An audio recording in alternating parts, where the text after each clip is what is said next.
Durante 20 anos, eu paguei a hipoteca da casa dos meus pais. Fui eu quem garantiu que eles tivessem um teto sobre suas cabeças, que as luzes permanecessem acesas, a água correndo e os impostos pagos. Era minha responsabilidade. Era simplesmente o que eu fazia. E então minha irmã Vanessa voltou para casa. Ela apareceu numa tarde de terça-feira com uma frota de 6 malas de grife combinando e uma expressão de profundo tédio. Com um dedo perfeitamente esmaltado, ela apontou para a pequena sala de vidro ao lado da sala de estar. O cômodo que eu usava para minha oficina de concertos. O cômodo onde meu marido, Léo, guardava seus equipamentos. "Coloquem minhas coisas aí." Ela instruiu os carregadores. Eu estava parada no corredor, segurando uma caixa cheia de seus sapatos absurdamente caros. "Vanessa, esse é o nosso escritório", eu disse. Minha mãe, Marta, nem sequer olhou na minha direção. Um sorrisinho presunçoso brincava em seus lábios, seus braços cruzados firmemente sobre o peito. "Ela precisa do melhor quarto, Clara. Ela precisa de uma boa iluminação. Mas esta também é a nossa casa", consegui dizer, minha voz mal passando de um sussurro. Finalmente minha mãe se virou para mim, seus olhos como lascas de gelo. "Se você não está gostando", ela disse, sua voz monótona e final, "você e seu marido podem simplesmente se mudar." E foi o que fizemos. Carregamos nossa caminhonete naquela mesma noite. Demos as costas para a casa que eu havia pago. Deixamo-los parados na entrada da garagem, suas silhuetas recortadas pela luz da varanda. 3 meses depois, meu celular vibrou. Era Vanessa, e ela estava histérica. Antes de entrarmos no resto da história, me façam um favor e cliquem no botão de curtir, se inscrevam no canal e me digam nos comentários de onde vocês estão assistindo. Adoro ver até onde essas histórias viajam. Tudo começou quando eu tinha 16 anos. Meu pai, Roberto, tinha sido demitido da siderúrgica. Era a 3ª vez em 5 anos. Minha mãe, Marta, limpava escritórios no centro da cidade, mas sua renda nunca era suficiente para cobrir o rombo. A atmosfera em nossa casa ficou pesada, densa com o cheiro de contas não pagas e café queimado. Toda vez que o telefone tocava, minha mãe se encolhia, convencida de que era um cobrador. Minha irmã, Vanessa, tinha 14 anos. Ela era a estrela, a bonita, a brilhante. Ela tinha aulas de violino e estava no programa avançado da escola. Meus pais discutiam seu potencial em tons baixos e reverentes, como se fosse um artefato delicado e inestimável que eles eram encarregados de proteger. Meu potencial, por outro lado, nunca foi um tópico de conversa. Eu era apenas a Clara confiável. Eu vi uma placa de "Precisa-se de ajudante na janela de uma fábrica local. Operadores de linha de montagem, sem experiência necessária." Para mim, era necessário. A fábrica ficava do outro lado da cidade, um prédio de tijolos extenso que cheirava perpetuamente a plástico quente e ozônio. Era um turno noturno, 4 horas por noite, 5 noites por semana. Peguei 2 ônibus para chegar à entrevista. O encarregado, um homem com um rosto profundamente cansado e uma camisa manchada com anéis de café, olhou para minha ficha. "Você tem 16 anos", ele afirmou, não como uma pergunta. "Eu trabalho duro", respondi. Ele soltou um longo e lento suspiro. "Você começa na segunda. Não se atrase." Eu nunca me atrasei. O trabalho era brutal. Eu ficava de pé por horas em uma longa mesa de montagem branca, sob o zumbido incessante e vibrante das luzes fluorescentes. Minha tarefa era pegar uma pequena placa de circuito verde e inserir meticulosamente uma série de fios minúsculos e codificados por cores. Eu realizava essa ação de novo e de novo, milhares de vezes. Meus dedos doíam, minhas costas gritavam. O zumbido das luzes se tornou a trilha sonora da minha vida, mas eu fiz. Depois de 2 semanas, recebi meu primeiro pagamento. Veio em um pequeno envelope de papel pardo com meu nome digitado de forma organizada na frente. Eu o segurei na mão durante toda a viagem de ônibus para casa. Parecia substancial. Parecia uma solução. Continha R$ 352. Eu posso ajudar, pensei. Talvez isso faça a mamãe sorrir. Eu a encontrei na cozinha, de costas para mim, enquanto estava na pia. Meu pai estava na mesa, perdido nas manchetes sombrias do jornal. Na sala de estar, eu podia ver Vanessa em sua escrivaninha, iluminada por uma luminária de estudo, um pequeno círculo perfeito de luz, focado em seu dever de casa. Eu podia ouvir o raspar rítmico e suave de sua caneta. "Mãe?" eu disse baixinho. Ela se virou, secando as mãos em um pano de prato desbotado. "O que foi, Clara?" Eu estendi o envelope. "Recebi meu pagamento."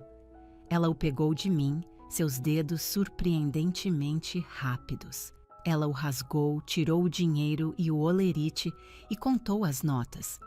Prendi a respiração, esperando. Esperando por um bom trabalho, Clara.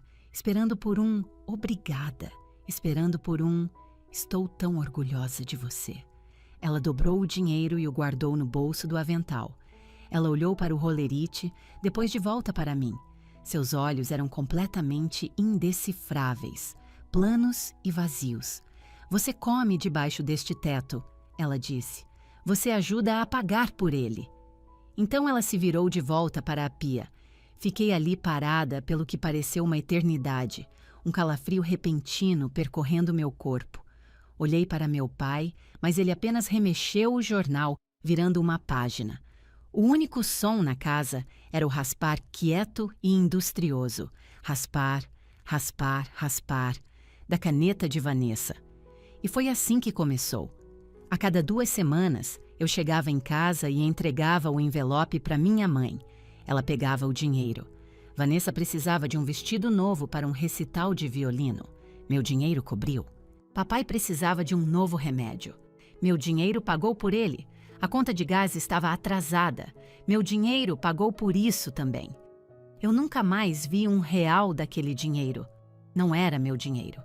Era simplesmente dinheiro da casa. Quando fiz 17 anos, tirei minha carteira de motorista pensando que poderia abrir a porta para um emprego melhor. "Por quê?" minha mãe perguntou, seu tom afiado. "A fábrica é um dinheiro bom e estável." "Não é o que eu quero fazer da minha vida", eu disse. "Não seja ingrata", ela retrucou.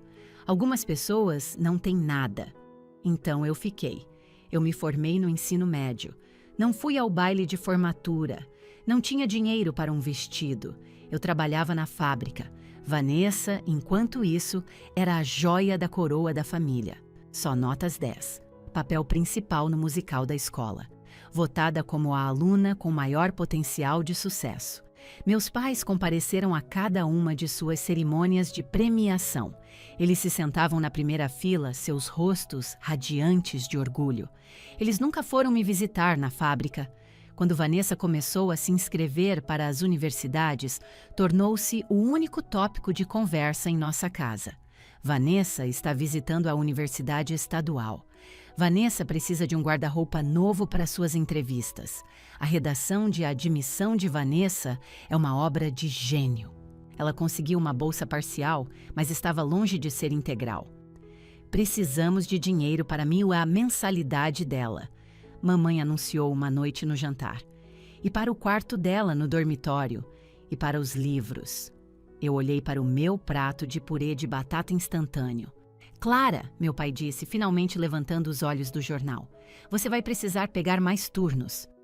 Então eu peguei. Comecei a trabalhar aos sábados. O dia em que levaram Vanessa para a faculdade foi um evento monumental. Minha mãe chorou abertamente. Meu pai passou a manhã polindo seu velho sedã. Eles encheram o porta-malas com bagagens novinhas, um edredom de grife novo, um laptop novo. Tudo pago com o meu dinheiro. Fiquei na varanda da frente e acenei enquanto eles se afastavam. Vanessa, no banco do passageiro, já estava no celular, nem sequer olhando para trás. Ela estava a caminho de sua vida nova, brilhante e reluzente. Eu me virei, voltei para dentro da casa silenciosa e caminhei para o meu quarto. Vesti meu uniforme de trabalho e esperei o ônibus me levar para a fábrica. Eu era a que trabalhava, a que ficava, a que pagava. Eu pensei que esse era apenas o meu papel. Eu pensei que era isso que significava ser família. Eu estava tão incrivelmente errada. Era apenas o começo. Os anos começaram a se confundir. Fiz 19, depois 21, depois 24. Minha existência era uma linha reta e previsível. Acordar, ir para a fábrica, dar o dinheiro para a mamãe, dormir, repetir. Vanessa voltava para casa nos feriados, cada vez uma versão ligeiramente diferente de si mesma. Um ano, ela tinha um corte de cabelo assimétrico da moda. No ano seguinte, anunciou que era vegana. No ano depois, estava consumida com planos para uma viagem de verão para a Itália. É para a minha matéria de História da Arte, ela explicava, agitando o garfo com desdém. É essencial. Meus pais concordavam em uníssono. Claro, querida, o que você precisar. Então seus olhos se voltavam para mim. Clara, o prêmio do seguro do carro está vencido. Eu nunca viajei. Eu nunca comprei roupas novas para mim. Meu único e exclusivo luxo era uma pequena bancada de trabalho que eu havia montado em um canto do porão úmido. Comecei a consertar coisas, rádios antigos, torradeiras quebradas, as cafeteiras defeituosas dos meus colegas de trabalho. Encontrei uma satisfação profunda em desmontar algo, diagnosticar seu problema e montá-lo de volta em funcionamento. Era meu mundo secreto, a única parte da minha vida que parecia inteiramente minha. Um dia, voltei do trabalho. Eu tinha 25 anos, meu corpo doendo de um turno duplo. Vanessa estava em casa para o verão. Ela estava relaxando no balanço da varanda, bebendo chá gelado e lendo um romance grosso, parecendo descolada e elegante em um vestido de verão novo. "Mamãe precisa de você", ela disse sem levantar os olhos do livro. "A pia da cozinha está entupida de novo." Eu entrei. Minha mãe estava na mesa da cozinha, que estava soterrada sob uma montanha de contas. Ela irradiava uma aura familiar de raiva.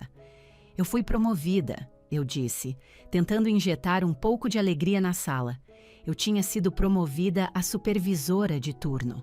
"Bom", ela respondeu sem levantar os olhos. "O IPTU aumentou." "De quanto é o novo cheque?"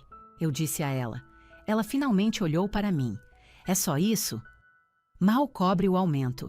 A pequena bolha de orgulho que eu carregava o dia todo se esvaziou instantaneamente, deixando para trás uma dor familiar e oca.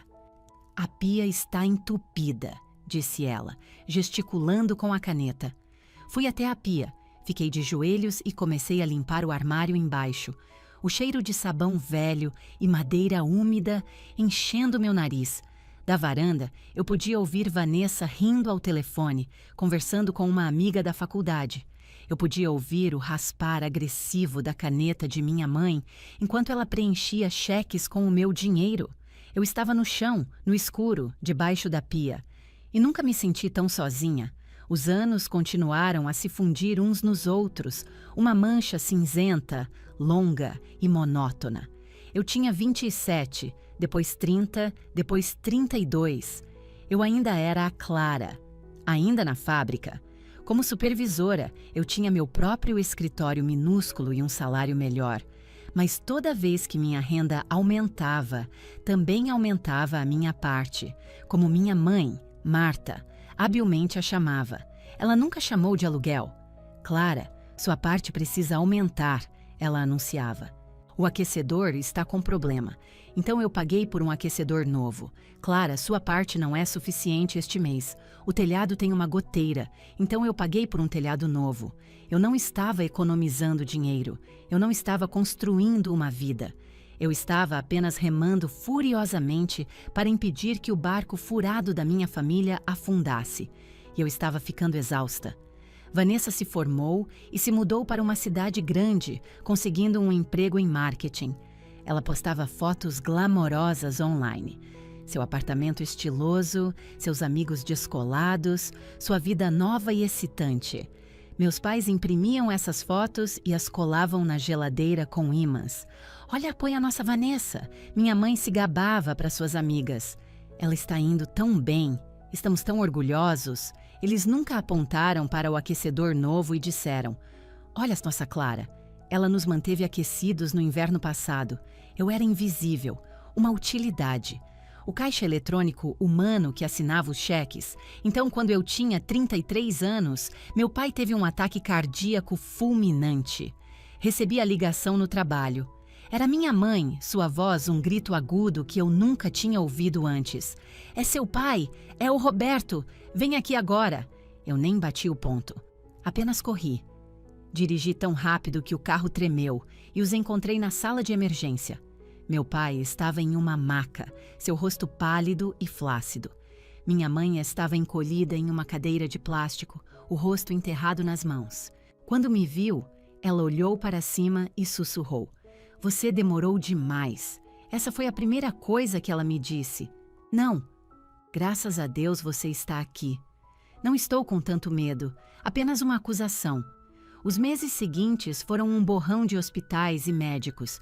Meu pai sobreviveu, mas era um homem mudado. Ele não podia trabalhar, mal conseguia andar, precisava de cuidados constantes. Vanessa veio de avião para um fim de semana. Ela ficou por exatamente 48 horas. Entrou no quarto do hospital, deu uma olhada em nosso pai, começou a chorar e declarou: eu não consigo, eu simplesmente não consigo vê-lo assim. Ela passou o resto de sua visita no corredor com minha mãe, onde deram as mãos e choraram juntas sobre a tragédia de tudo aquilo. Fui eu quem me reuni com os médicos. Fui eu quem aprendeu a administrar seus medicamentos. Fui eu quem assinou as montanhas de papelada. Fui eu quem lidou com a seguradora. O agente foi educado, mas firme. Sinto muito, senhora Clara, disse ele. O plano de seu pai não cobre cuidados domiciliares de longo prazo ou reabilitação extensiva. Eu olhei para os orçamentos. Chegavam a dezenas de milhares de reais. Olhei para a lista de necessidades. Uma cama de hospital, um andador, uma rampa para cadeira de rodas nos degraus da frente. Vanessa já estava no aeroporto, voando de volta para sua vida importante. Minha mãe estava em casa, chorando. Meu pai estava em uma cadeira de rodas, olhando fixamente para uma parede. Então eu fui ao banco. Peguei um empréstimo pessoal. Eu não contei a eles. Eu simplesmente fiz. Contratei empreiteiros para construir a rampa. É tão feia, Clara, minha mãe reclamou. Faz a casa parecer uma clínica. Contratei uma fisioterapeuta. Ela é tão jovem, minha mãe reclamou. O que ela poderia saber? Provavelmente está nos cobrando a mais. Paguei pelas barras de apoio no banheiro. Paguei pela coparticipação dos remédios. Paguei pelas fraldas geriátricas e pelos suplementos dietéticos especiais. E eu trabalhei. Peguei todos os turnos extras que me ofereceram. Eu chegava em casa exausta e cuidava do meu pai. Eu o banhava, o alimentava e lia a sessão de esportes do jornal para ele. Minha mãe, ela assistia principalmente de sua poltrona, com a televisão aos berros. Você deixou um lugar sujo, ela comentava enquanto eu o limpava. A sopa dele está esfriando, ela dizia enquanto eu pacientemente o ajudava a beber. Uma noite, eu estava na mesa da cozinha. Devia ser 2 da manhã. Eu tinha todas as contas espalhadas diante de mim. As contas do hospital, os documentos do empréstimo, as despesas da casa e meu último olerite. Não era suficiente. Nunca seria suficiente. Deixei minha cabeça cair sobre a mesa, os papéis amassando sob minha testa. Eu estava cansada demais para chorar. Eu estava apenas oca. Minha mãe entrou na cozinha, amarrando o cinto de seu roupão. Ela olhou para o mar de papel, depois para mim. Seu rosto era uma máscara dura e fria. Isso é uma bagunça, Clara, disse ela. Estou tentando, mãe, sussurrei. Estou tentando.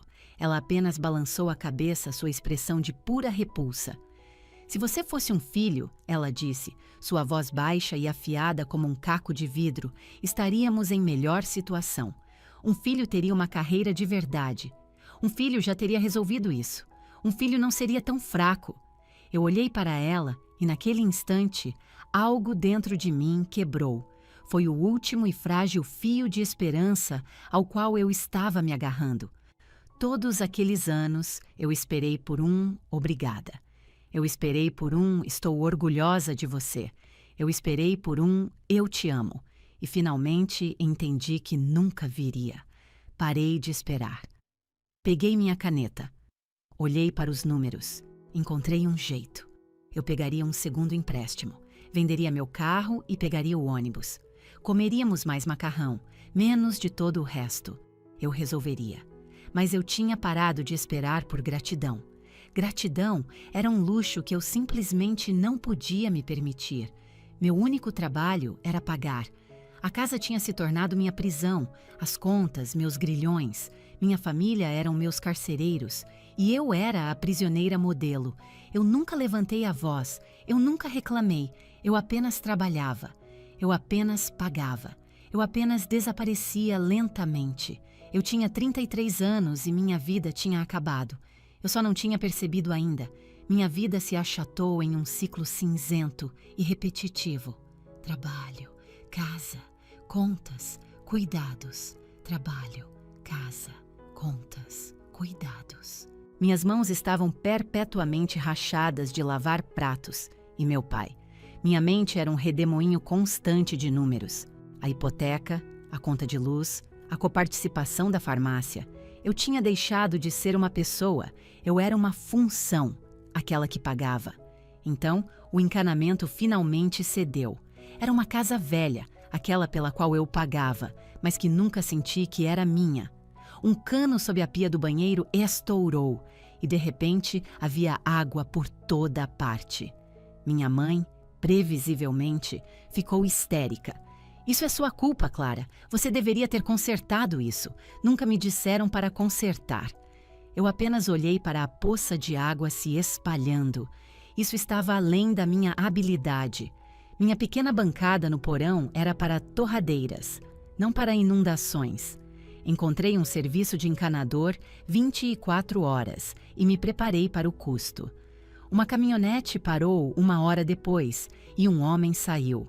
Ele era alto, vestindo uma simples camisa de trabalho azul com um nome costurado sobre o bolso, Léo.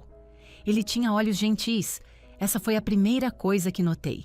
Eles não eram raivosos ou julgadores ou desapontados. Eram apenas calmos. Parece que você tem um problema, ele disse, acenando com a cabeça para a água que vazava por debaixo da porta. Eu sei, eu disse. Minha mãe apareceu na varanda. Quanto isso vai custar? Você está sujando tudo de lama. Léo apenas deu a ela um aceno educado e paciente. Vou saber assim que der uma olhada, senhora. Ele entrou, quieto e eficiente. Desligou o registro principal, avaliou o dano e voltou para ir à cozinha onde eu estava. Ok, ele disse. O cano rompeu. Posso remendar por agora, mas toda essa seção está corroída. Você vai precisar substituí-la em breve. Ele me mostrou o orçamento. Era muito. Sentia aquele nó frio e familiar apertar no meu estômago. Ok, eu disse, olhando para meu talão de cheques. Vou ter que te pagar em 2 parcelas. Eu recebo na sexta-feira. Ele olhou para mim. Não para minhas roupas gastas ou minha expressão cansada. Ele apenas olhou diretamente para mim. Tudo bem, disse ele. Sem problemas. Enquanto ele trabalhava, fiz uma garrafa de café. Quando terminou, suas mãos estavam cobertas de graxa. Servi uma xícara para ele. Obrigado, disse ele. E sorriu. Um sorriso genuíno. Pela porta aberta do porão, ele viu minha bancada de trabalho, cheia de fios e ferramentas. O que é tudo isso? Ele perguntou. Ah, nada, eu disse, sentindo um rubor de vergonha. Eu só mexo com coisas, pequenos eletrônicos. Ele se aproximou e pegou um rádio antigo que eu tinha acabado de ressoldar. Isso é um bom trabalho, disse ele, sua voz cheia de genuína apreciação. Bem limpo, você tem a mão firme. Eu apenas o encarei. Foi o primeiro elogio que recebi pelo meu trabalho. O primeiro de todos. É só um hobby, murmurei. É uma habilidade. Ele me corrigiu terminando seu café. Uma habilidade real e comercializável. Ele voltou naquela sexta-feira para receber o resto do pagamento e trouxe uma caixa de ferramentas elétricas velhas e quebradas com ele. Ia jogar fora, disse ele. Pensei que você talvez pudesse usar para peças. E então ele perguntou se eu queria comer um hambúrguer com ele depois do meu turno. Eu tinha 33 anos. Eu nunca tinha tido um encontro de verdade. Eu tenho que estar em casa às 10, eu disse, para ajudar com meu pai. Um hambúrguer não demora tanto, ele respondeu. Fomos a uma lanchonete simples e nos sentamos em um banco de vinil vermelho rachado.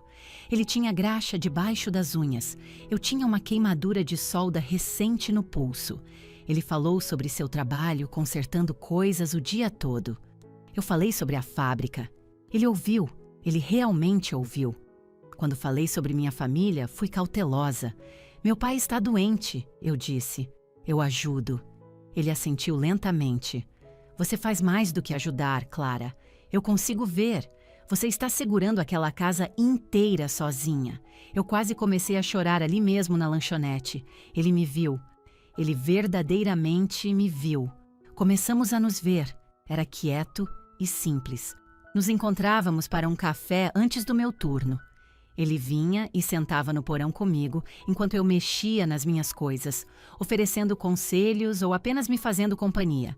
Foi ele quem insistiu que eu transformasse meu hobby em um negócio paralelo de verdade. Você é incrível nisso, Clara, ele disse. Vamos criar um site. Vamos fazer uns cartões de visita. Chamamos de Clara Conserta. Coloquei panfletos na lavanderia e no centro comunitário, e as pessoas começaram a ligar. Eu consertava seus computadores, seus micro-ondas, os brinquedos barulhentos de seus filhos.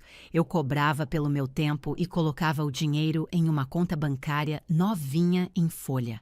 Uma conta que minha mãe não sabia que existia. Foi meu primeiro segredo de verdade. Minha primeira semente de esperança real. Uma noite, sentados em sua caminhonete, olhando para as estrelas, ele disse suavemente: Você merece coisa melhor, Clara. Melhor do que o quê? Do que isso. Aquela casa. Eles. É minha família, Léo. Eu sei, ele disse, mas você é uma pessoa também. Você não é só um contra-cheque. Ele me pediu em casamento no estacionamento da fábrica. Eu estava saindo de um turno duplo, cheirando a ozônio e exaustão. Ele estava esperando perto do meu carro. Ele não tinha um anel. Ele tinha uma pequena e perfeita engrenagem de latão de um relógio antigo. Eu não tenho muito, Clara, ele disse, mas sou um trabalhador e sempre estarei do seu lado. Quer casar comigo? Eu disse sim. Nos casamos no cartório, apenas nós e uma mulher que encontramos online para celebrar. O amigo de trabalho de Léo tirou algumas fotos com o celular. Eu usei um vestido azul simples que eu tinha há anos. Foi quieto, foi simples, foi nosso. Sabíamos que tínhamos que contar a eles. Fomos à casa para o jantar de domingo e pela primeira vez em meses senti aquele velho e familiar pavor. Temos uma notícia, eu disse, minha mão apertando a de Léo debaixo da mesa. Os olhos da minha mãe se voltaram para nossas mãos unidas, seu rosto azedando. Nós nos casamos ontem, eu disse. Um silêncio longo e frio desceu sobre a sala. Meu pai continuou a olhar para o prato. Minha mãe pousou o garfo com um clique agudo. Casados, ela disse. Onde? Que casamento? Mostrei a ela as fotos na tela do meu celular. Ela apertou os olhos. No cartório? Isso não é um casamento, é uma piada. Sem igreja, sem festa, sem família. Nós somos família, mãe, eu disse em voz baixa. Isso é uma vergonha, ela cuspiu. Naquele momento, o telefone tocou. Era Vanessa, é claro, colocada no viva voz como de costume, como se sua voz fosse um anúncio público. O que está acontecendo? A voz brilhante e quebradiça de Vanessa encheu a sala. Sua irmã, disse mamãe, sua própria voz pingando ácido, fugiu e se casou em algum prédio do governo como uma qualquer. Ouvi Vanessa rir, um som agudo e feio. Ah, meu Deus, Clara, você fugiu para casar? Que brega! Não conseguiu nem alugar um salão de festas? A lua de mel foi no quintal? Meu rosto ardeu de humilhação. Eu queria que o chão me engolisse. Léo, que esteve em silêncio todo esse tempo, levantou-se. Ele apertou minha mão. Ele olhou para minha mãe, depois para o viva voz. Foi o nosso casamento, Marta, ele disse, sua voz perfeitamente calma. Foi perfeito. Nós não queríamos uma festa, só queríamos estar casados. Ele então olhou para mim. Pronta para ir, querida? Eu nunca o amei tanto. Eu me levantei. Sim, você não está dispensada, minha mãe retrucou. Ainda não comemos a sobremesa. Estamos de saída, eu disse. E saímos deixando todos sentados ali em um silêncio atordoado.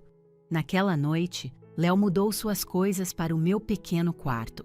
Estava apertado, mas pela primeira vez na minha vida, eu não me sentia sozinha naquela casa.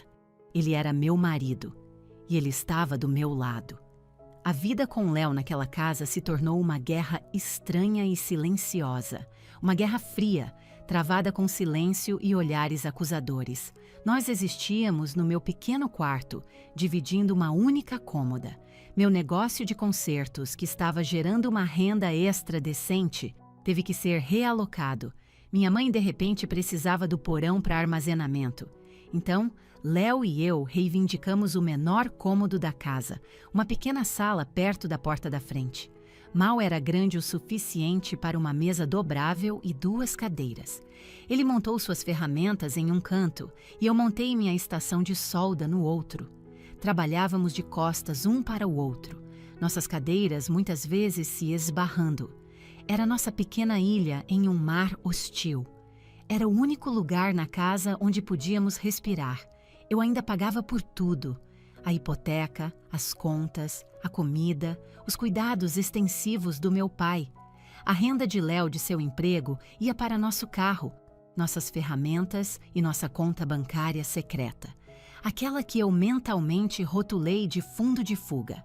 Estávamos economizando, lenta e dolorosamente. Cada real que eu ganhava consertando um laptop quebrado parecia uma pequena pedra lisa que eu estava adicionando a uma pilha crescente no meu bolso. Minha família desprezava Léo.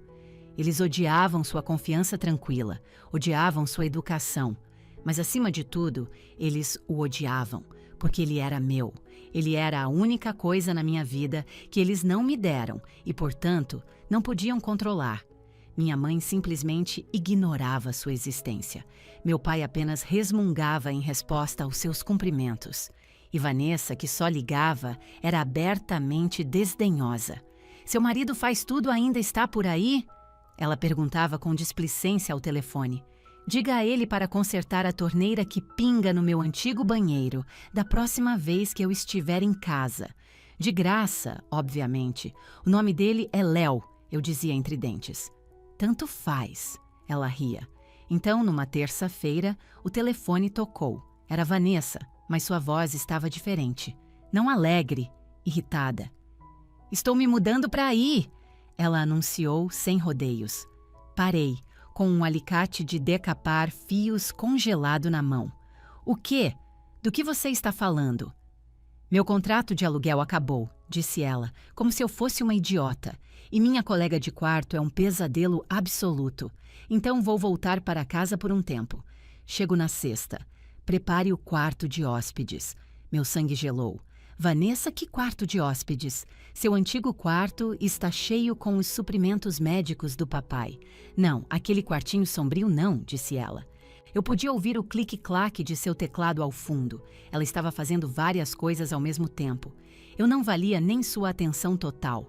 Eu preciso daquele perto da janela da frente, o que tem a boa iluminação. Vou precisar dele para minha yoga e minhas videochamadas.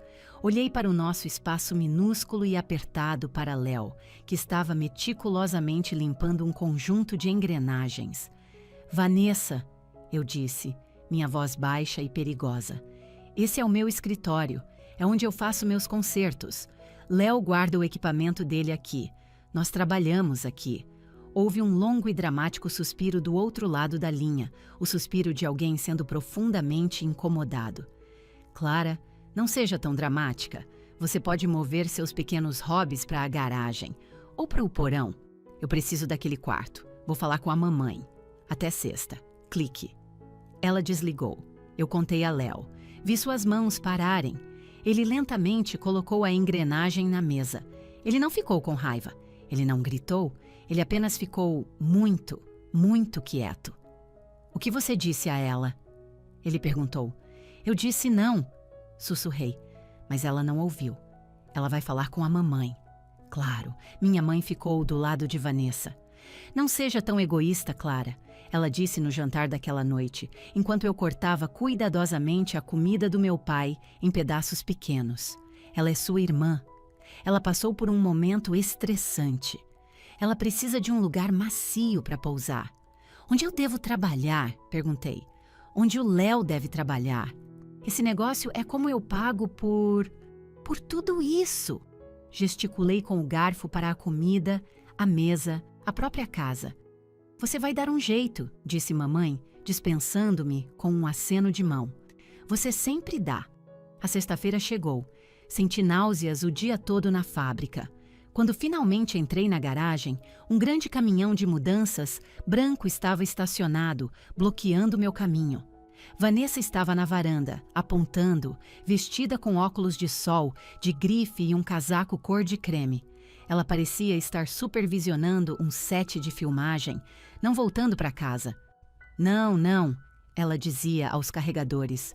Coloque isso na sala de vidro, aquela logo na entrada. Saí do meu carro. Léo estava parado no gramado, de braços cruzados, o rosto uma máscara de pedra. Ele tinha acabado de chegar em casa. Vanessa, eu disse, minha voz tremendo com uma raiva que eu não sabia que possuía. Eu te disse, você não pode pegar aquele quarto. Ela finalmente se virou para mim, tirando os óculos de sol. Ah, Clara, disse ela, sua voz pingando pena. Pare de ser tão territorial. É um quarto. A casa é da mamãe. Eu pago por esta casa, eu disse. As palavras saíram mais altas do que eu pretendia. Um dos carregadores parou, com uma grande caixa de grife nos braços. O rosto de Vanessa ficou vermelho escuro. Não se atreva a jogar isso na minha cara. Você é minha irmã. É seu dever. Ela apontou um dedo autoritário para o quarto. Coloquem minhas caixas lá, ela ordenou ao carregador. Vanessa, não! Eu disse, correndo por ela para dentro de casa. Fiquei na porta do nosso pequeno escritório. Minhas ferramentas estavam dispostas na mesa. A caixa de ferramentas de Léo estava aberta no chão. Este era o nosso santuário.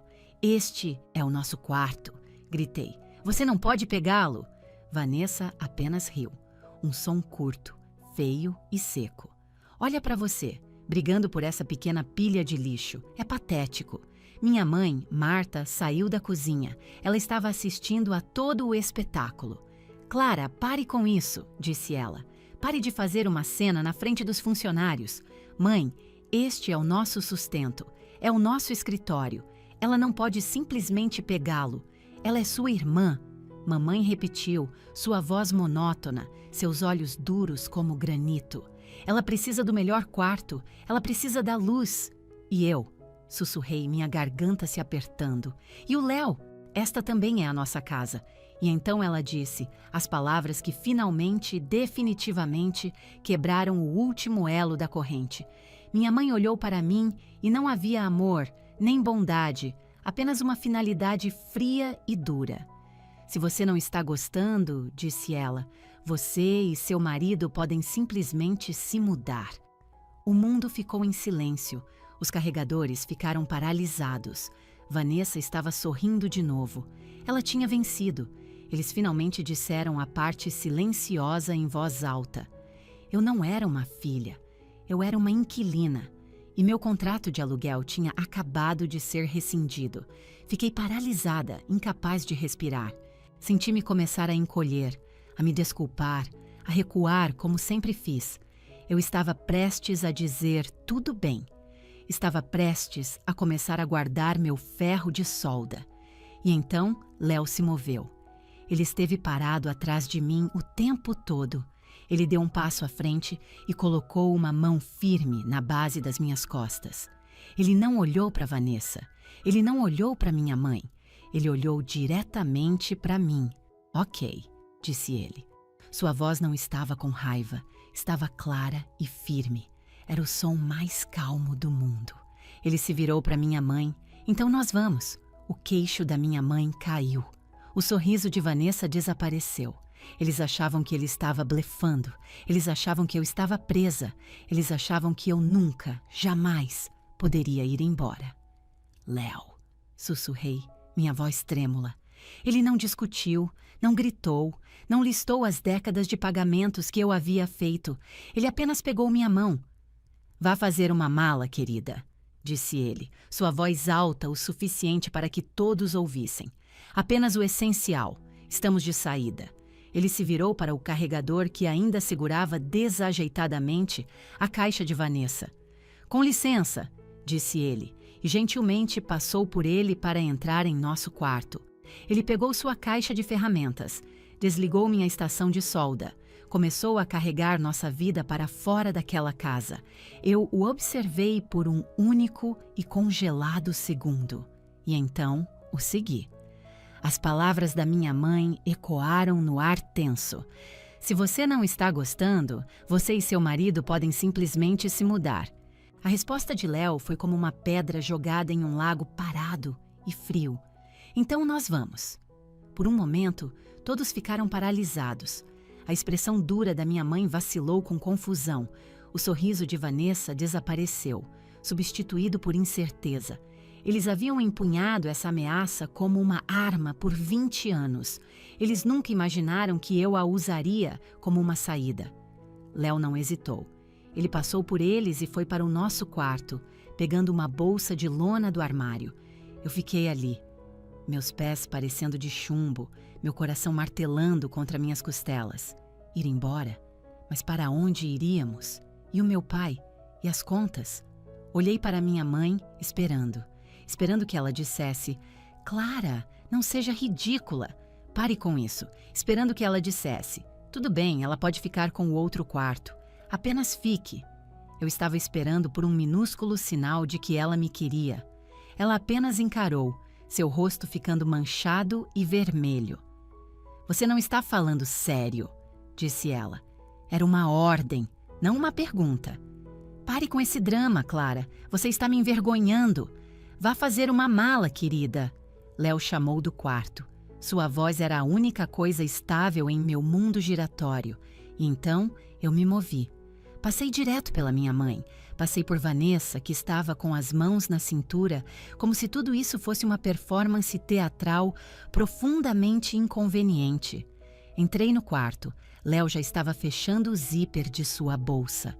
Peguei minha própria bolsa velha, a que eu levava para a fábrica, e coloquei meias, roupas íntimas, algumas camisas de trabalho, 2 calças jeans, minha escova de dentes. Olhei ao redor do meu quarto de infância, para os velhos anuários e a luminária empoeirada. Deixei tudo para trás. Fomos para o escritório, nosso pequeno espaço compartilhado. Vanessa estava bloqueando a porta. Você vai mesmo fazer isso? Ela zombou. Fazer birra e ir embora? Que patético! Você vai voltar em 1 semana. Léo olhou para ela. Saia da frente, Vanessa. Ela não se moveu. Ele não a tocou.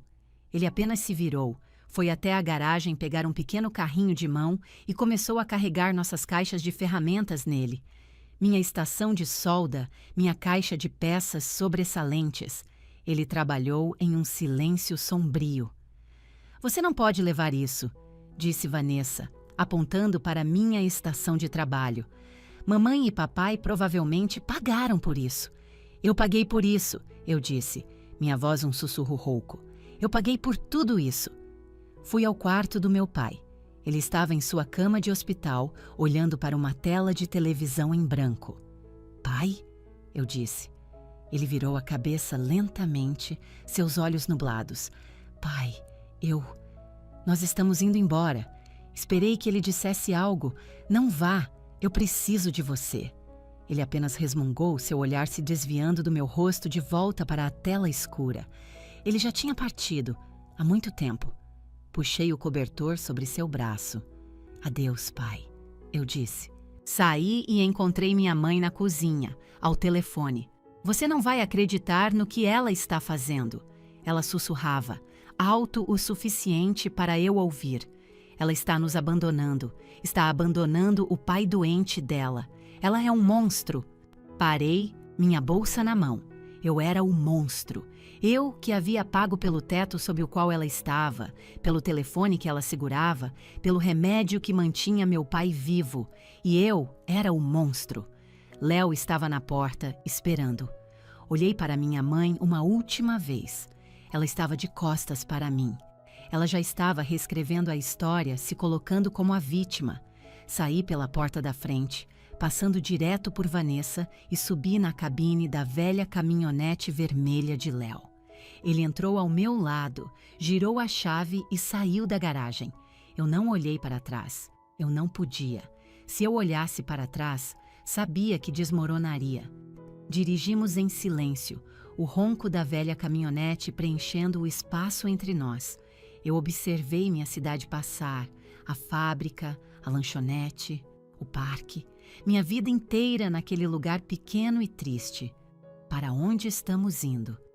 Finalmente perguntei. Eu andei economizando, disse Léo. Você também. Temos o fundo de fuga, lembra? Eu quase tinha esquecido. Não é o suficiente. É o suficiente para o primeiro aluguel e um depósito. Ele já havia encontrado um lugar, um pequeno apartamento de 2 quartos do outro lado da cidade. Ele vinha procurando há semanas, esperando que eu estivesse pronta. As palavras da minha mãe me deixaram pronta. Assinamos o contrato de aluguel naquela tarde pelo celular dele. A chave estava em um cofre com senha. O apartamento estava vazio. Cheirava a tinta nova e carpete barato e limpo. Havia uma cozinha pequena, uma sala pequena, 2 quartos pequenos. Nossas caixas de ferramentas e minha estação de trabalho pareciam minúsculas no espaço vazio. Carregamos nossos poucos pertences para dentro. Minha bolsa de lona, a bolsa dele, uma caixa de mantimentos. O silêncio era avassalador. Era o som mais bonito que eu já tinha ouvido. Não havia zumbido de equipamentos médicos, nem televisão aos berros, nem o som dos passos raivosos da minha mãe. Não temos comida, eu disse. Eu vou buscar, Léo respondeu. Ele voltou 1 hora depois com 2 sacos de dormir, 4 travesseiros e uma sacola grande de pizza para a viagem. Não tínhamos mesa, nem cadeiras. Sentamos no chão, no meio da nossa sala de estar vazia, comendo pizza de calabresa de uma caixa de papelão. Léo fez uma piada, nem me lembro qual era, mas eu ri. Foi um som estranho, enferrujado. Ri tanto que comecei a chorar, soluços enormes e convulsivos de luto e alívio. Eu não era o monstro, eu não era uma máquina, eu não era a filha má, eu era apenas a Clara. E eu estava sentada no chão com meu marido, e eu estava livre. Naquela noite, dormimos nos sacos de dormir. O carpete era áspero, mas eu não me importei. Foi a primeira vez em 20 anos que adormeci sem um sentimento de pavor pelo dia seguinte. A liberdade não foi um evento grandioso e espetacular. Foi silenciosa. Foi um quarto vazio, um estômago cheio e o som da respiração do meu marido ao meu lado. Foi simples. E eu nunca, jamais voltaria. O primeiro mês foi uma luta. Compramos um colchão e o colocamos no chão. Compramos 2 cadeiras dobráveis e uma mesa de carteado. Léo e eu nos sentamos naquela mesa bamba, nossos joelhos se tocando. Ok, disse ele, pegando um bloco de notas amarelo. Vamos fazer um plano.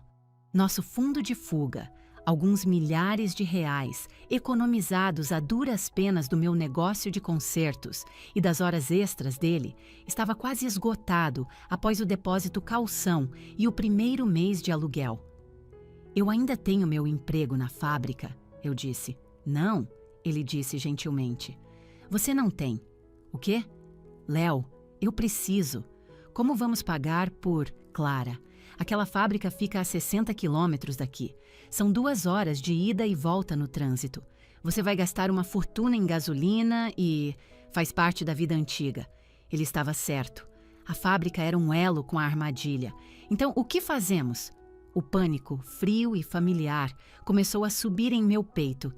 Nós fazemos isso, disse ele, batendo na minha estação de solda, que estava temporariamente montada no balcão da cozinha. E isso, ele bateu em sua caixa de ferramentas. Nós temos nosso negócio, vamos torná-lo real. E assim fizemos. Gastamos nossas últimas centenas de reais em cartões de visita profissionais, precisão, reparos residenciais e de tecnologia. Imprimimos panfletos e eu caminhei por nosso novo bairro, colocando-os nas caixas de correio.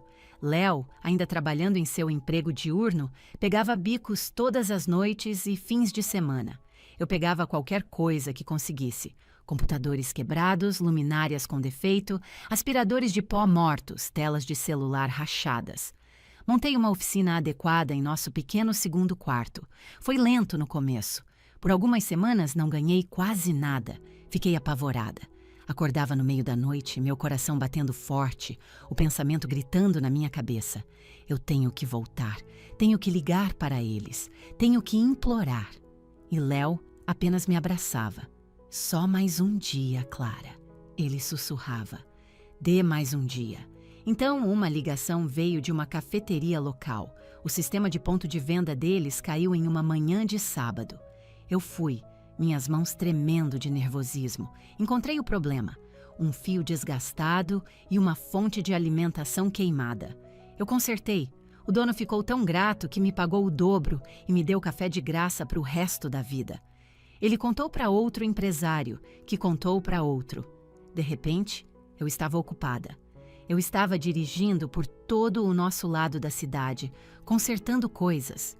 E eu estava guardando o dinheiro, cada real. Eu o depositava em nossa conta bancária, nossa conta. A sensação era inebriante, poderosa e aterrorizante ao mesmo tempo. Era meu. Éramos pobres, mas éramos felizes. Comíamos muita massa. Mobiliamos nosso apartamento com achados de brechó. Um sofá verde disforme, uma mesa de cozinha bamba. Eu amava cada peça descasada. À noite, sentávamos naquele sofá disforme com os pés em uma caixa de papelão, assistindo a uma TV velha que alguém me deu. E conversávamos. Dávamos as mãos. Eu estava aprendendo a respirar de novo, a relaxar meus ombros de sua posição permanente perto das minhas orelhas. Eu tinha 35 anos e finalmente estava aprendendo a viver. Ninguém da minha família ligou, nem minha mãe, nem meu pai, nem Vanessa.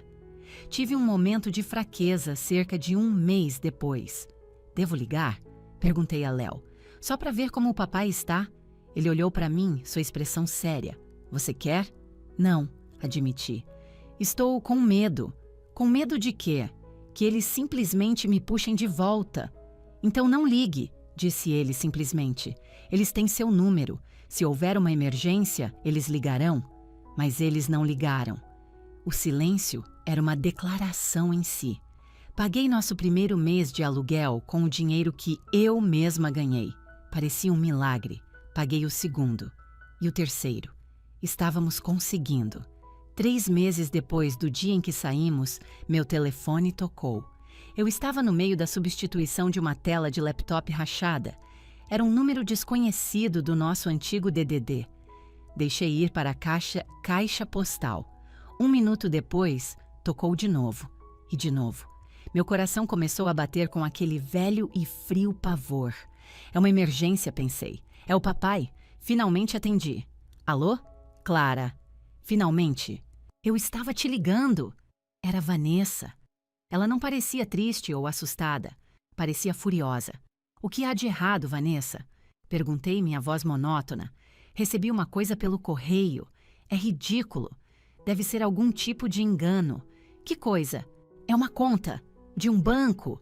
É de tipo R$2.000. Diz pagamento de hipoteca vencido. Está endereçada para a mamãe e o papai. Mas isso é só... Isso é um engano, certo?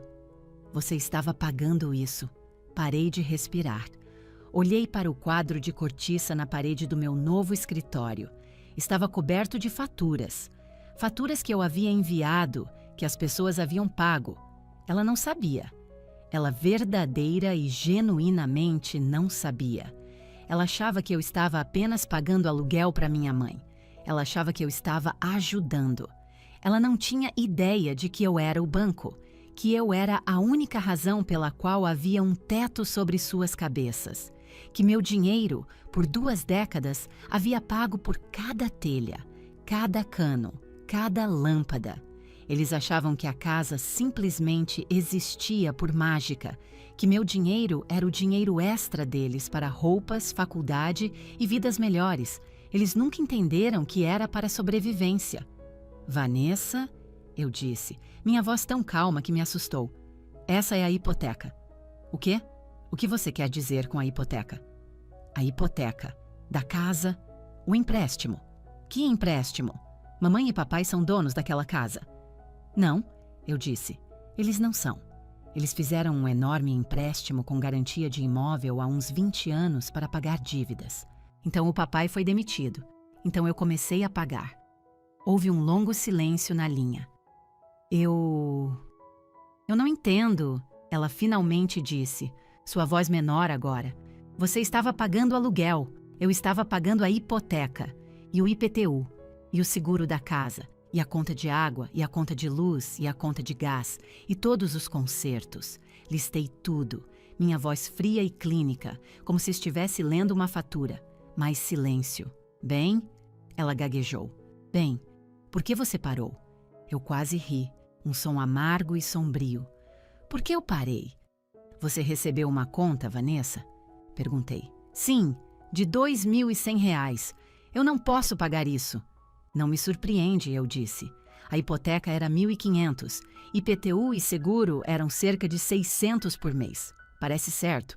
Mas o que eu devo fazer? Então eu disse as palavras mais simples e poderosas de toda a minha vida. Eu não sei, Vanessa, mas você estava pagando!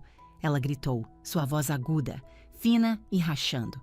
Respirei fundo, olhando para minhas próprias faturas, pagas integralmente, na parede. Não mais. Desliguei. Minhas mãos tremiam. Meu telefone imediatamente começou a tocar de novo. Apenas o observei vibrar na mesa. Vanessa, Vanessa, Vanessa. Minha mãe, minha mãe, minha mãe. Eu não atendi. Apenas o observei tocar. Léo entrou. Ele viu meu rosto depois do telefone. O quê? Eles receberam a conta da hipoteca. Sussurrei. Seu rosto não mudou. Ele apenas assentiu, estendeu a mão e desligou meu telefone. Bom, disse ele, agora vamos jantar. Pensamos que desligar o telefone era o fim. Era apenas o começo de um novo tipo de guerra. Depois que as ligações pararam, as cartas com aparência oficial começaram a chegar. Vinham de um escritório de advocacia, notificação extrajudicial, intenção de processo, obrigações financeiras. Eram palavras aterrorizantes em papel grosso e cremoso. Minha mãe e Vanessa tinham contratado um advogado. Elas não estão apenas com raiva, eu disse a Léo, minhas mãos tremendo enquanto segurava a última carta. Elas estão me culpando. Estão alegando que eu retirei o apoio financeiro sem aviso prévio adequado. Dizem que coloquei nosso pai, doente e idoso, em risco. Em risco? Eu disse, minha voz se elevando. Eu paguei por aquela casa por 20 anos. Eu paguei pelos remédios dele. É uma ameaça, Clara, Léo disse, sua voz sombria. Elas estão tentando te assustar para você voltar e pagar de novo. Eu não vou voltar. Eu sei. Então vamos arranjar nosso próprio advogado. Usamos o dinheiro que estávamos economizando para uma caminhonete mais nova. Usamos para contratar o Dr. Evanildo Reis. Ele não era um advogado chique do centro. Seu escritório ficava em um centro comercial acima de um salão de beleza e ele usava um terno ligeiramente amassado. Mas ele tinha os mesmos olhos calmos e firmes de Léo. Sentamos em seu escritório pequeno e bagunçado e eu contei tudo a ele. A fábrica, os contra-cheques, o ataque cardíaco, os empréstimos pessoais que eu havia feito em meu próprio nome para pagar os reparos da casa. Contei a ele sobre Vanessa e sobre aquele último e terrível dia. Quando terminei, eu estava chorando de vergonha e exaustão. Dr. Evanildo apenas empurrou uma caixa de lenços de papel pela mesa. Sinto muito, Sra. Clara, disse ele. Não pelo seu problema legal. Sinto muito que isso tenha acontecido com você. Ele aceitou o caso. Os meses seguintes foram um novo inferno, uma guerra travada com papel. Minha mãe e Vanessa me processaram por quebra de contrato verbal e abandono financeiro.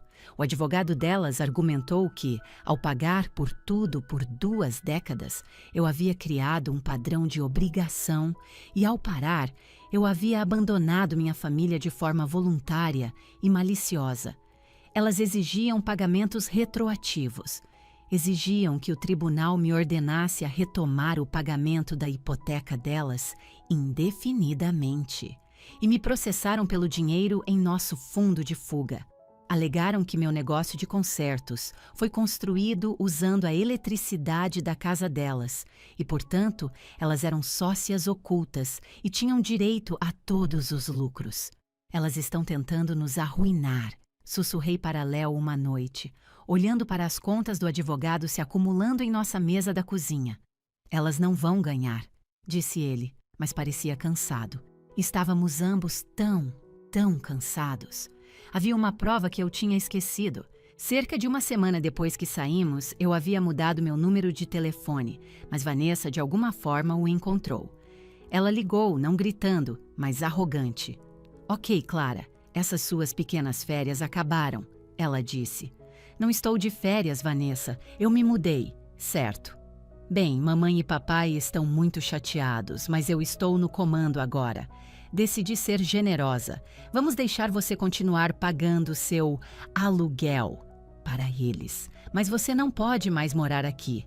Quanto ao seu pequeno negócio de consertos, pode cancelar seus clientes. Não preciso das suas esmolas. Vou arranjar um emprego de verdade e um advogado de verdade e resolver toda essa situação da casa. Léo estava ali. Ele viu a expressão no meu rosto e articulou com os lábios. Viva voz, grava. Eu tinha um pequeno gravador digital do meu kit de reparo e o segurei perto do telefone. Quando contei ao Dr. Evanildo sobre isso, seus olhos se iluminaram. O dia no tribunal foi um borrão surreal. Minha mãe estava lá, vestida com um vestido preto novo. Parecia descansada. Vanessa estava lá com um homem que eu nunca tinha visto. Seu novo marido, aparentemente. Eles se sentaram de um lado, nós do outro. Parecia um funeral. O advogado delas foi o primeiro, me pintando como uma predadora fria e calculista que havia atraído seus pais doentes para a dependência e depois puxado o tapete de debaixo deles. Minha mãe chorou na hora certa. Vanessa colocou um braço reconfortante em volta dela. Era uma dupla muito convincente. Então Vanessa foi ao banco das testemunhas. Ela nos abandonou, soluçou. Meu pobre pai doente. Ele pergunta por ela todos os dias. Ela nos deixou sem nada além da dívida que criou. E este negócio? O advogado dela perguntou. Foi ideia minha, disse Vanessa fungando. Eu a incentivei e então ela simplesmente o roubou. Olhei para Léo. Sua mandíbula estava tão cerrada que pensei que seus dentes iriam quebrar.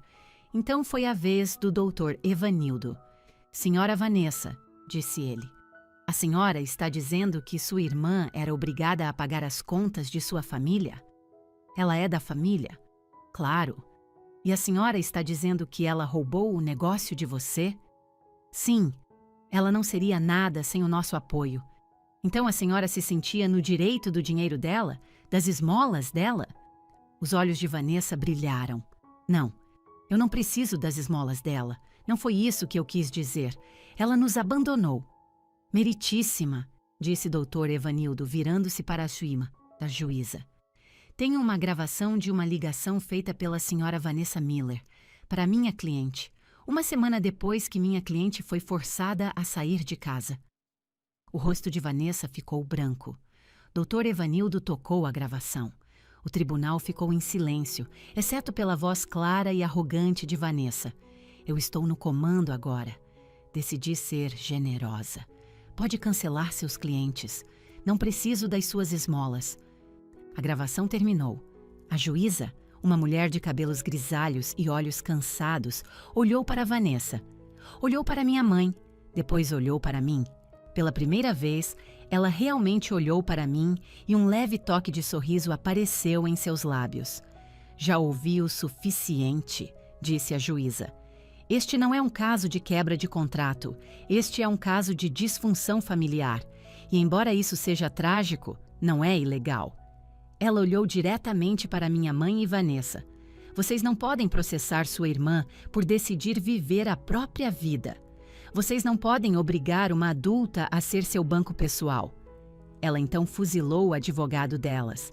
Esta é uma ação judicial frívola. Sorte a sua que não estou considerando uma reconvenção pelos honorários advocatícios da minha cliente. Caso encerrado. Ela bateu o martelo. Soltei um suspiro que nem sabia que estava segurando e finalmente desabei. Léo me abraçou. Acabou, ele sussurrou. Acabou, Clara. Você está livre. Minha mãe e Vanessa ainda estavam sentadas, olhando em choque. Saímos do tribunal e eu não olhei para trás. Eu estava farta de olhar para trás. O processo foi a ruptura limpa, o estalo final e violento da corrente. Depois disso, houve apenas silêncio. Nós não comemoramos. O que havia para comemorar? O direito de ser deixado em paz? Estávamos apenas exaustos e estávamos sem dinheiro. Os honorários do advogado haviam drenado cada centavo de nossas economias. Estávamos de volta à estaca zero. Então, estamos de volta ao zero. Léo disse naquela noite sobre nossa mesa de cozinha bamba e outra refeição de macarrão. Já estivemos no zero antes, respondi. Na verdade, disse ele, um sorriso lento se espalhando por seu rosto enquanto colocava a mão na minha barriga. Estamos no mais um. Eu estava grávida. Descobrimos na semana anterior a data do tribunal. Foi a sensação mais estranha e maravilhosa.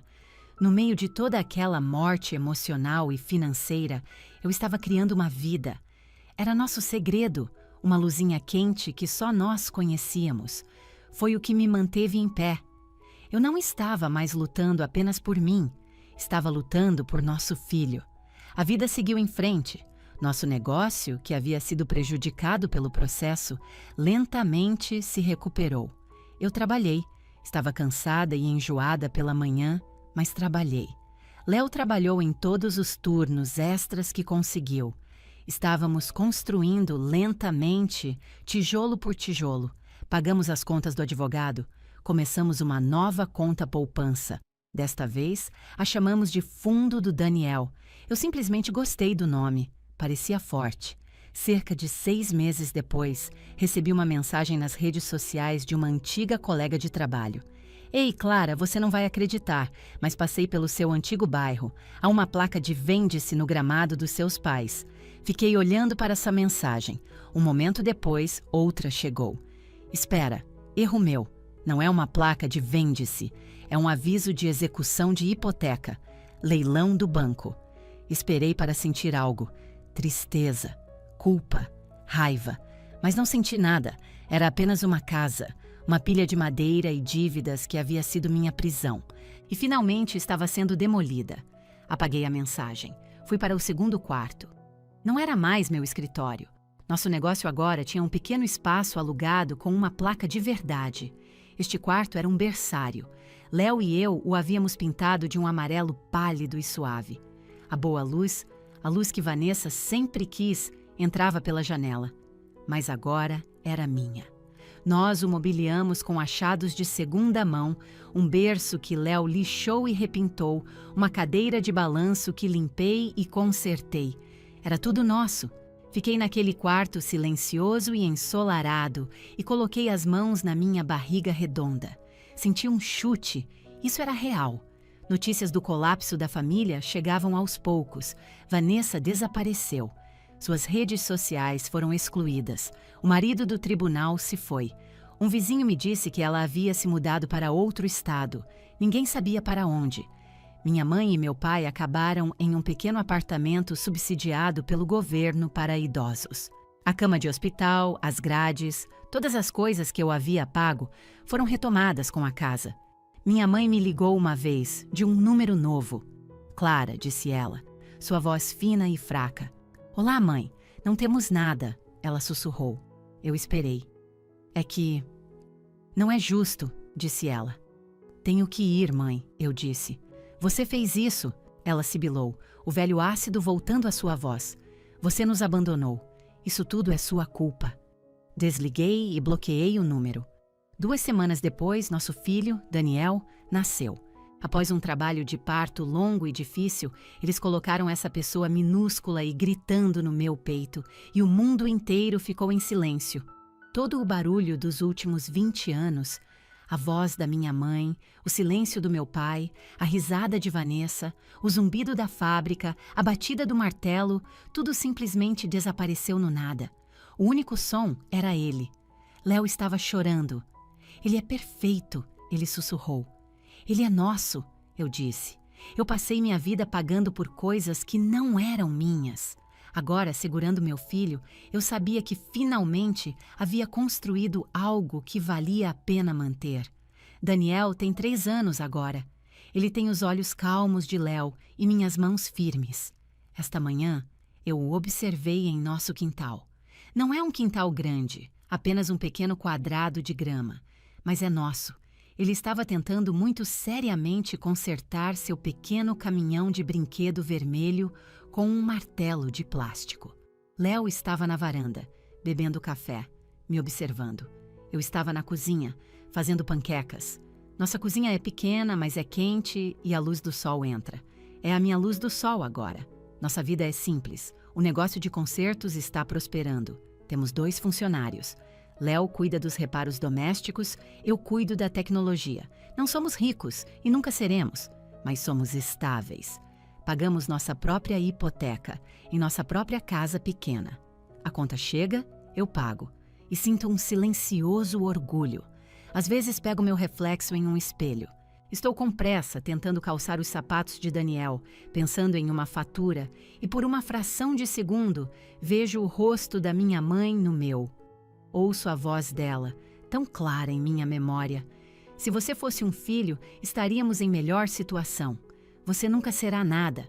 Eu costumava congelar quando ouvia essa voz na minha cabeça. Eu costumava acreditar nela, mas não mais. Eu paro. Olho para o meu reflexo. Tenho 38 anos. Vejo as linhas ao redor dos meus olhos de tanto apertá-los para ver pequenas placas de circuito e de tanto rir com meu marido. Vejo uma pequena cicatriz na minha mão de um ferro de solda quente. Vejo meus próprios olhos me encarando de volta. Eles não estão desapontados. São apenas meus. Mamãe, panquecas. Daniel entra correndo, uma mancha de sujeira na bochecha e abraça minhas pernas. Eu o pego no colo. Ele é pesado e cheira a grama e shampoo de morango. Isso é real. Minha mãe, meu pai, minha irmã são fantasmas. São uma história que conto a mim mesma às vezes para lembrar o quão longe cheguei. Minha mãe estava errada. Eu sou uma trabalhadora e sou muito boa no que faço, mas também sou uma empresária, sou uma esposa e sou uma mãe. Eu sou livre. Eu seguro a mãozinha do meu filho, viro uma panqueca na frigideira e pela primeira vez em toda a minha vida, não devo absolutamente nada a ninguém. Fim da história.